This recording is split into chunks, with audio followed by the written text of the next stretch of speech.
Siapa sangka penuh dengan balok-balok batu candi dan batu bata kuno era kerajaan Majapahit.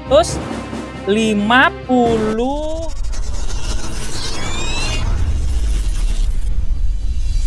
Pemirsa, saat ini kita berada di pemakaman umum ya, sebagaimana tradisi yang berkembang di masyarakat. Kita memasuki area makam harus mengucapkan salam. Assalamualaikum ya alal kubur, fa inna insyaallah bikum lahikun. Salam kepada seluruh ahli kubur, dalam waktu dekat maupun lama kita akan menyusul juga.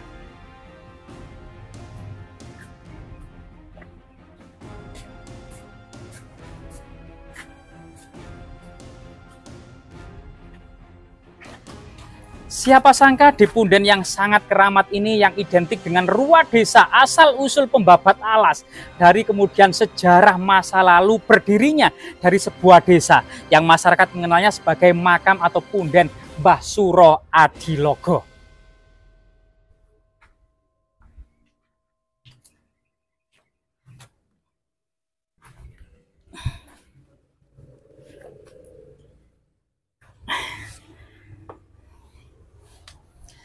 Jadi kita memasuki area yang paling magis dan sakral ya.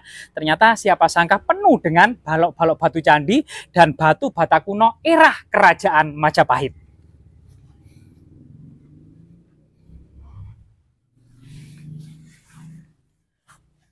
Rahayu, rahayu, rahayu, ong wilaheng sekaring jagat bawana langgeng sekaring kacang sekaring mayang wa khususon ila ruhi Mbah Suro Adilogo bisiril Fatihah.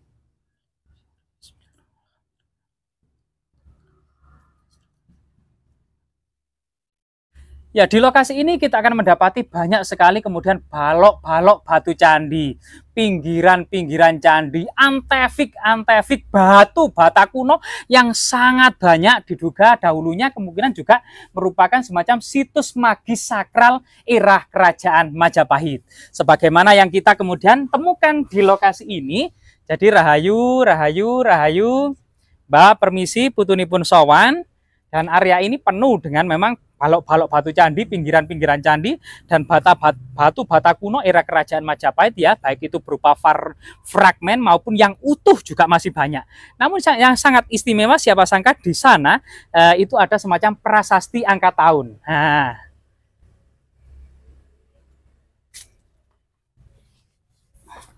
jadi mungkin kamera bisa lebih mengezoom dan ke sini ya, lebih dekat di sini.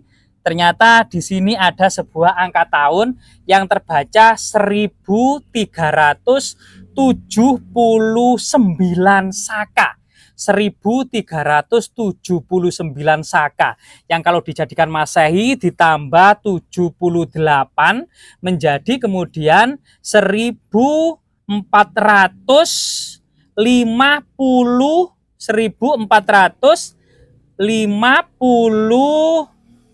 57 ya, karena ini 9 ditambah 8 itu kan 17 ya. Nah, kemudian dimasukkan sini 7 tambah 7 14 ditambah 1 15 dan ini 14 gitu ya, 1457 Masehi.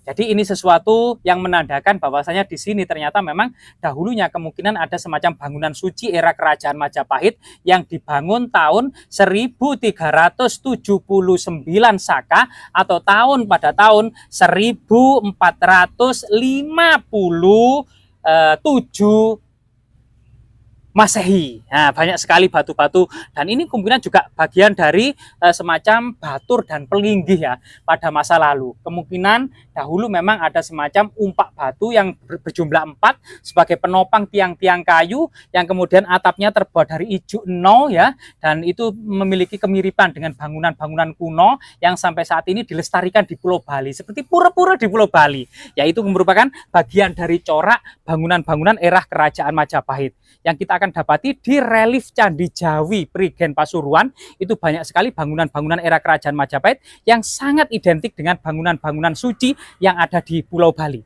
Jika kita lihat di area ini gitu ya, di area makam ini kemungkinan banyak sekali kemudian artefak-artefak lainnya ya. Kita coba kemudian meninggalkan area dari punden Mbah Suro Adilogo ini.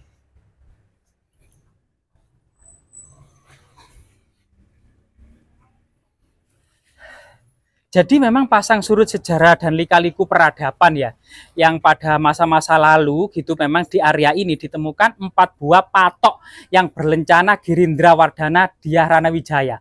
Patok tersebut ya bertuliskan pada raksa. Jadi pada raksa ada 2 telapak kaki, catra atau catra pada itu adalah payung, kemudian kamandalu yaitu apa namanya semacam guci atau kendi air amerta yaitu kamandalu amerta, serta kemudian linggayoni. Dan di situ sebenarnya kenapa pada masa Muhammad Yamin pada masa lalu diterjemahkan sebagai tongkat dililit ular. Padahal bahasa kunonya dalam prasasti itu adalah hilining tugu. Hilining itu mengalirnya tugu ya, mengalirnya tugu. Kemudian linggayoni, candra, dan Surya Chandra itu matahari dan bulan. Ini merupakan simbol dari Maharsi Bharadwaja, simbol magis dari seorang Maharsi Bharadwaja. Dalam pawayangan, Maharsi Bharadwaja adalah guru dari Maharsi Drona dan kemudian diadopsi menjadi lencana Girindrawardhana Dhyarana Wijaya.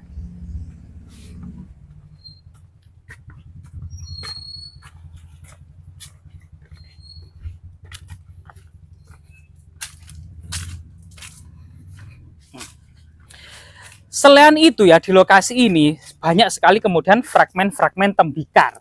Keramik-keramik Tiongkok itu juga banyak dan berceceran ya. Seperti ini adalah keramik-keramik tembikar kuno banyak dan masif sekali di area pemakam ini, termasuk keramik-keramik Tiongkok ya.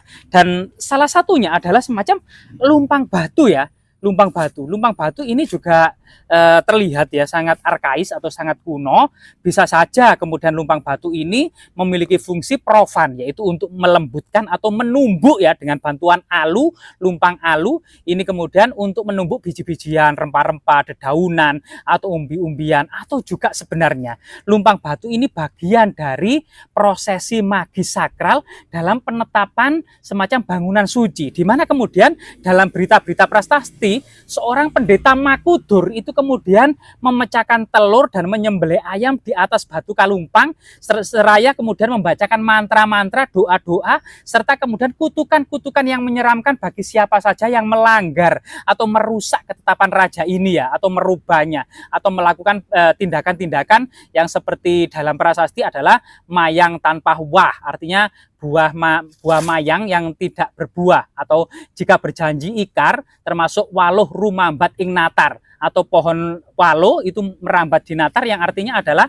mengambil hak orang lain, atau mungkin wangkai kabunan, yaitu wipati wangkai kabunan, yaitu semacam pembunuhan berencana. Ini salah satu kejahatan-kejahatan yang ada di tengah-tengah masyarakat kita, termasuk caci maki dan lain sebagainya. Dan itu kemudian siapa saja yang melakukan itu gitu ya, mendapatkan kutukan-kutukan yang menyeramkan. Misalnya kalau ke sungai akan dipatok buaya, dimakan buaya ya. Kalau ke hutan dimakan harimau, dipatok ular. Kalau ke laut dimakan ikan, akan direngkah kepalanya, disobek perutnya, diburek usutnya, dimakan darahnya oleh kali ya. Ini salah satu kutukan-kutukan yang sangat menyeramkan. Jika kita lihat dan kita teliti makam ini gitu ya, kemudian juga banyak artefak, ekofak dan fitur yang lainnya.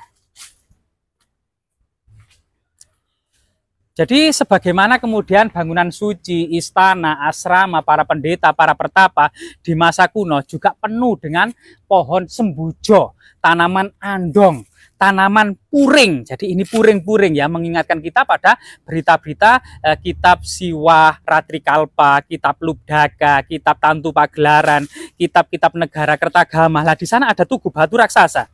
Jadi permisi rahayu. Lah. Nah, jadi di makam ini ternyata penuh dengan artefak, ekofak, dan fitur. Ada semacam balok batu candi yang sangat besar ya, sangat seperti arkais gitu ya, sangat besar sekali. Kemungkinan ada lubangnya di sini ya. Nah, di sini ada lubangnya. Kemungkinan memang dorpel atau ambang pintu masuk ke sebuah bangunan suci ya. Nah, ini banyak sekali. Jadi kita selain menemukan artefak sebuah punden keramat yang penuh dengan balok-balok batu candi, prasasti, angka tahun, batu bata kuno, lumpang batu, dan banyak sekali. Coba kita ke arah timur ya.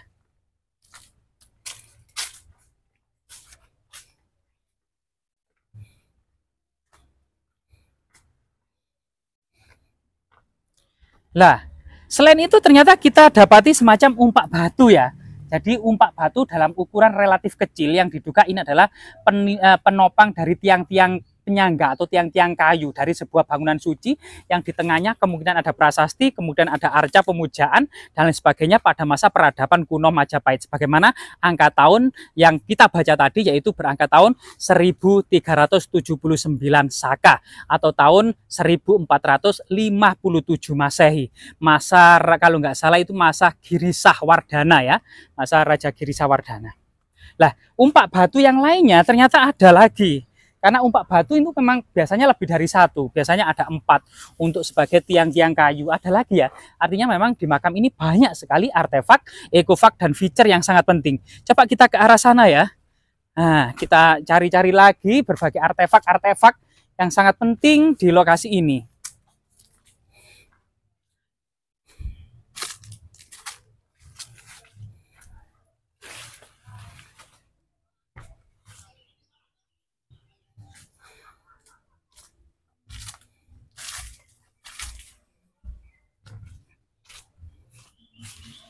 Jadi keberadaan sebuah situs-situs dan artefak-artefak di pemakaman umum ini memang wajar karena pemakaman umum ini adalah pemakaman yang sakral, dikunjungi oleh kemudian keluarga pada hari-hari baik tertentu, misalnya pada malam Jumat untuk nyekar kepada semacam bunga-bunga ini ya. Yang artinya sehingga artefak-artefak ini masih lestari dan masih ada. Kalau kemudian lokasi yang ada artefaknya ini dibuat pasar, pabrik, atau kemudian perkampungan, atau kemudian bangunan-bangunan umum lainnya seperti balai desa atau rumah sakit dan sebagainya, tentu artefak-artefak ini akan musnah ya. Dengan kemudian berada di pemakaman-pemakaman ini sebagai kemudian tempat untuk menaruh dari jenazah leluhur, jenazah dari keluarga yang sudah mangkat, maka lokasi ini masih dihormati dan dilestarikan hingga saat ini, yang ternyata artefak-artefak itu masih ada.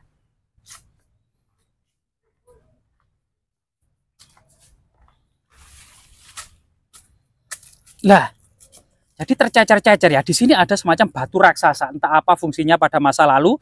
Diduga memang balok batu candi raksasa ini adalah bagian dari sebuah unsur pemujaan persajian ya, termasuk kemudian asrama para pertapa atau juga mungkin semacam altar-altar pemujaan ya, altar-altar pemujaan, persajian, pertapaan, atau juga semacam asrama kadewa guruan ya.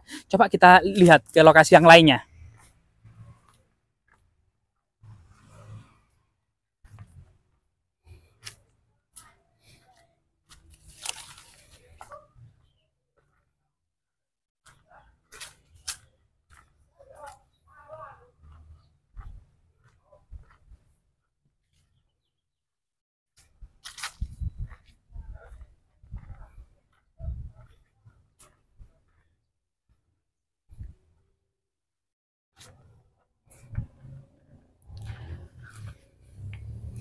Lah, di sini ya, di bawah pohon kemuning ini yang diteduh ya, sangat teduh, ternyata ada semacam artefak yang sangat unik. Ada beberapa lambang yang menyiratkan pada hiasan-hiasan sulur gelung ya, sulur gelung segitiga tumpal maupun ceplok ya, yang sangat halus pahatannya. Namun ternyata balok batu-batu candi ini ternyata memang bentuknya adalah seperti kursi. Nah, jika kamera ke sini, maka kita akan mendapati balok batu candi ini adalah menyerupai kursi, sehingga kemudian masyarakat juga mengidentifikasi sebagai batu kursi Raja Majapahit, karena memang angka-angka tahun yang ditemukan di sini era kerajaan Majapahit, baik itu masa Raja Girisawardhana maupun patok-patok yang berlencana Girindrawardhana Dhyarana Wijaya sendiri. Jika kita lihat bahwasanya Raja Majapahit yang memerintah kerajaan Majapahit ya, dari Dyawijaya yang memerintah sejak tahun 1293 terus berproses sampai kemudian lencana-lencana dan prasasti-prasasti petak serta prasasti Trailokyapuri ternyata berangka tahun 1486 Masehi, dan prasasti terakhir inilah yang berlencana Girindrawardhana pernah ditemukan di lokasi ini gitu ya, yang saat ini disimpan di Museum Pim Trowulan sebagai kemudian raja terakhir Majapahit. Dhyarana Wijaya ini kemudian yang memerintah Majapahit antara tahun 1474 Masehi sampai kemudian 1486 519. Bagaimana kemudian interpretasi dari Profesor Hasan Jafar dari Universitas Indonesia. Semoga kemudian berbagai macam tinggalan yang ada di makam ini, selain kemudian tadi kembali lagi riwayat desa, asal usul desa, atau kemudian lah ini sebagai kemudian perwujudan untuk mengenang sejarah leluhur Majapahit. Semoga bermanfaat.